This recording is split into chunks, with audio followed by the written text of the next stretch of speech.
这西地的各位观众朋友们，大家好，欢迎您收看藏人行政中央电视台本周西藏华语新闻节目。本期的新闻要点有：达赖喇嘛尊者抵达拉达克首府列城，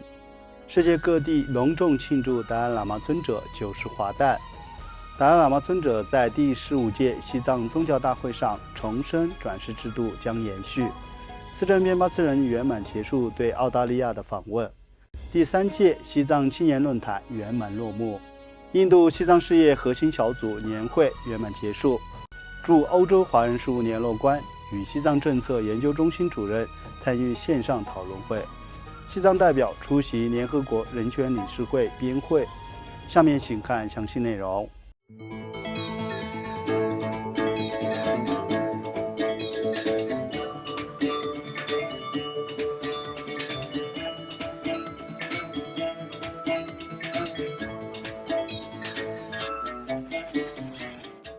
西藏精神领袖第14世达赖喇嘛尊者于上周六7月12号上午，从印北达仁萨拉乘坐专机抵达拉达克首府列城，受到当地数万名各界民众的隆重迎接。在尊者从列城机场前往行宫的沿途，数万名手持鲜花、哈达和藏香的拉达克人、藏人及各方信众列队迎接尊者莅临。在抵达列城的行宫后，达赖喇嘛尊者向迎候他的僧尼、各方代表及信众发表了讲话。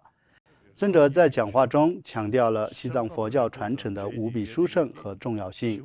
尤其强调以逻辑推理为基础的辩经制度，并指出藏传佛教能够为世界的和平与和谐做出巨大贡献。此外，在西藏精神领袖第14世达赖喇嘛尊者迎来90华诞的殊胜之日，藏人行政中央喀夏于7月6号在印度北部达仁萨拉的大乘法院举办隆重的官方祝寿活动。来自世界各地的藏人及国际社会的代表齐聚一堂，向伟大的第14世达赖喇嘛尊者一生弘扬慈悲与利他精神，促进全球和谐，推动西藏宗教与文化的保护和发展，提升流亡藏人社区的扶持等利众事业之际。庆典活动特别嘉宾包括印度政府渔业、畜牧与乳业部长拉吉布辛格、印度联邦议会事务部长及少数民族事务部部长基伦里基珠。主要嘉宾为阿鲁纳恰尔邦首席部长白马堪卓、锡金邦宗教事务部长索南拉玛，以及特邀嘉宾拉达克山林自治发展委员会首席执行委员扎西加颂和国际声援西藏运动董事会主席理查德基尔。其他嘉宾包括捷克共和国驻印度大使、前美国国会议员、美国国务院及美国驻印度大使馆的官员、意大利前外交官、斯里兰卡议员和来自台湾及美国的华人也专程到场祝贺。此外，藏传佛教4大教派和雍中本教的领袖和代表，以及藏人行政中央领导层等近1万名信众及200余名媒体人士也参加了祝寿活动。庆典由藏人行政中央90华诞组委会主办，活动丰富多彩，涵盖来自世界各地艺术家的传统与现代歌舞表演，并播放了美国第42任总统比尔·克林顿、第43任总统布什和第44任总统奥巴马的祝贺视频，以及印度总理纳伦德拉·莫迪、美国国务卿马可·鲁比奥和台湾总统赖清德的书面贺词。达赖喇嘛尊者在庆典上致辞时，感谢世界各地专程前来的嘉宾和各方信众为他庆祝90岁华诞，并鼓励信众实践慈悲心与空正见。藏人行政中央司政边巴次仁在开幕致辞中欢迎并感谢各方来宾及民众，也向世界各地庆祝达赖喇嘛尊者90华诞的支持者表示诚挚谢意。随后，西藏人民议会议长堪布索南丹培代表议会宣读了贺词，紧接着与会主要嘉宾及特别嘉宾相续致辞，祝贺达赖喇嘛尊者90华诞，并高度赞扬了尊者为世界和平与和谐做出的非凡贡献。与此同时，在瑞士、蒙古、比利时、奥地利、英国、日本、台湾、意大利、韩国、澳大利亚、美国、法国、德国、捷克、匈牙利等国在藏人行政中央驻外办事处和当地藏人社区的组织下，也于7月6号当天隆重庆祝了达赖喇嘛尊者九世华诞及慈悲年。此外，包括印度、宁波尔、不丹的流亡藏人定居点办公室和各非政府团体纷纷举办大型庆典活动，涵盖文化表演、图书发布、图片展览、电影放映等活动，并邀请当地国会议员、各国大使等各界代表参加。除7月6号的九世华诞庆典外，藏人行政中央各部门还在达兰萨拉通过文化演出、现场艺术展、电影节、健康营、图片展览等形式继续庆祝慈悲年。另外，藏人行政中央嘎夏还于7月5号上午代表西藏境内外全体藏人，在印度北部达兰萨拉的大乘法院为达赖喇嘛尊者举办了长寿法会，尊者出席法会并发表慈悲开示。达赖喇嘛尊者还于7月11号通过官网发表声明，感谢各方对尊者九世华诞致以的祝福。尊者在声明中指出，他毕生致力于传播慈悲与利他的讯息，并邀请各方信众与他一同践行此精神。另外，达赖喇嘛尊者于7月2号上午在印度北部达仁萨拉举行的第15届西藏宗教大会开幕式上宣读正式声明，再次确认将延续达赖喇嘛转世制度。尊者在声明中指出，在过去的10多年里，来自西藏境内外的藏人及世界各地的信众，透过各种渠道恳请尊者延续达赖喇嘛的转世体系。因此，尊者根据民众的诚挚愿望，决定延续达赖喇嘛的转世传承。尊者重申，未来寻找认证转世之重任将由达赖喇嘛的拉章甘丹颇章信托基金会董事会负责。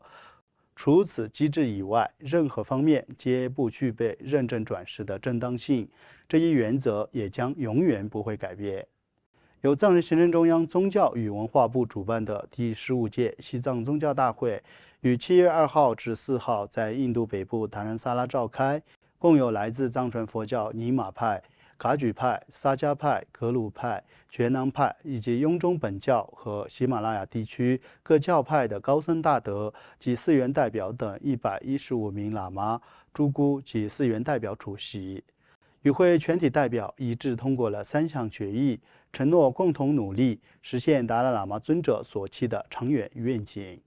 与此同时，来自法国、德国、荷兰、英国、立陶宛、爱沙尼亚与冰岛等7个欧洲国家的人权大使于7月6号联合发表声明，对达赖喇嘛尊者的转世问题表达关切，并明确反对任何外部势力的干扰。而34名欧洲议会议员也敦促中国尊重西藏人民的宗教自由。此外，藏人行政中央司政边巴次仁于上周三7月11号开始对澳大利亚展开了为期1周的访问行程。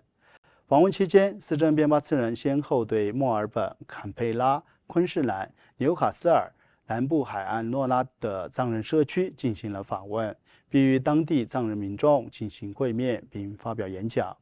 他还参访了悉尼的藏语学习中心等文化机构，并与澳大利亚的藏人志愿游说小组的成员进行了交流。司政在上述藏人社区向民众发表讲话时，着重强调了保持流亡藏人社区团结的重要性和庆祝达赖喇嘛尊者九世华诞的意义，并讨论了西藏自由运动与全球政治变动、中间道路政策，鼓励年轻一代藏人认真研究西藏的历史。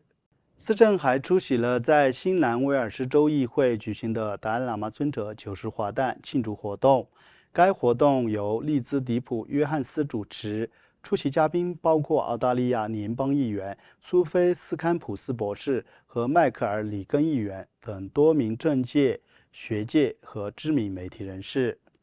他还在坎培拉接受了澳大利亚广播公司和澳洲联合新闻社的专访。